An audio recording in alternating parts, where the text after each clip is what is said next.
নবীজি বলেন, কোন বান্দা আল্লাহর সবচেয়ে ঘনিষ্ঠ হয়, আকরাব সবচেয়ে ঘনিষ্ঠ হয় যখন সে সেজদা করে। সেজদা করে।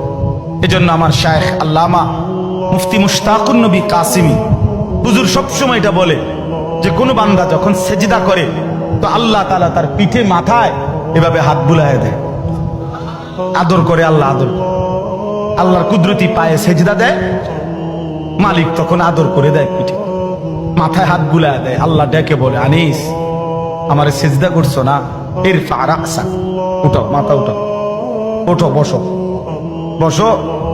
আর কিছু বলবে কিনা বলো। তো বান্দা বলে, আত্তাহিয়াতু লিল্লাহি ওয়াস সালাওয়াতু ওয়াত তাইয়্যিবাত।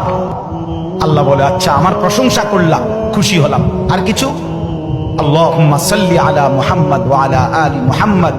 ও মাশাআল্লাহ, আমার বন্ধুর প্রশংসা করলা, দুরূদ পড়লা, আমি এত খুশি হলাম, এখন কিছু আর বলবা?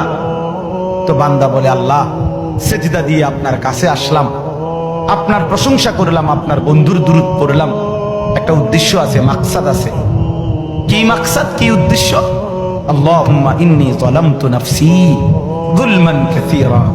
আয় মাওলা, আমি বড় নাফরমান মাওলা, আমার গুনাহ অনেক বেশি মাওলা, আর আমি জানি ওয়ালা ইয়াগফিরুয যুনুবা ইল্লা আনতা, আপনি ছাড়া আর মাফ করার কেউ নাই।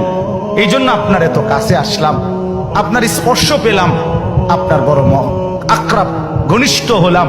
উদ্দেশ্য হলো ফাগফিরলি মাগফিরাতাম মিন ইনদিক, আপনার পক্ষ থেকে আমারে ক্ষমা করে দেন, ওয়ারহামনি, আমার একটু দয়া করে দেন, ইন্নাকা আনতাল গফুরুর রহিম, আপনি মাফ করবেন না কা, আপনি তো ক্ষমাশীল, আপনি দয়া করবেন না কেন, আপনি তো রহিম, দয়াবান।